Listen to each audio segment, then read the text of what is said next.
ఎప్పటి నుంచో మన పెద్దలు చెప్తూనే ఉన్నారు, అరే నాయన ఊరు మొత్తం అన్నదానము, గ్రామం మొత్తం అన్నదానం చేయడం కాదు, ముందు నీ ఇంట్లో ఉన్న వాళ్ళకి తల్లిదండ్రులకు అన్నం పెట్టు, నీ ఇంట్లో ఉన్న వాళ్ళకి అన్నం పెట్టు, అట్లా పెట్టిన తర్వాత నువ్వు అప్పుడు లోకక్షేమార్థం చెయ్యి అని చెప్పేసి అన్నారు. అంటే ప్రస్తుతము ప్రథమ ధర్మము తల్లిదండ్రులు, ఇల్లు.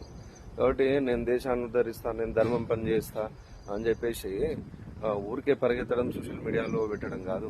సహజంగా ఫస్ట్ నువ్వు ఎదిగి నువ్వు ఒక స్థానంలో ఉన్న తర్వాత నువ్వు అప్పుడు ముందడుగేయాలి సమాజ సేవ చేయడానికి. నీ ఇంట్లో నీ తల్లిదండ్రులను బాధ పెడుతూ నువ్వు పని చేసుకోకుండా నీ ఇష్టం వచ్చినట్టు ఉండి నేను ఇది చేస్తా అది చేస్తా అని చెప్పేసి చెప్పడం అనేది ఏ వరకు ధర్మం అవుతుంది? కాబట్టి కష్టపడి ఫస్ట్ నీ ఇంటోళ్ళ కోసం మారు. నీ ఇంటోళ్ళ కోసం మారి నువ్వు మారినవని మీ తల్లిదండ్రులకు సంతోషం కలిగిస్తే చాలు, నువ్వు తిండి పెట్టకున్నా సరే. కాబట్టి చాలా మంది పిల్లలు ఈ మధ్యన ప్రయోజకులు కాక ఎంతో మంది తల్లిదండ్రులు చెప్పుకోలేక బాధపడుతూ ఉన్నారు. కాబట్టి చూడు.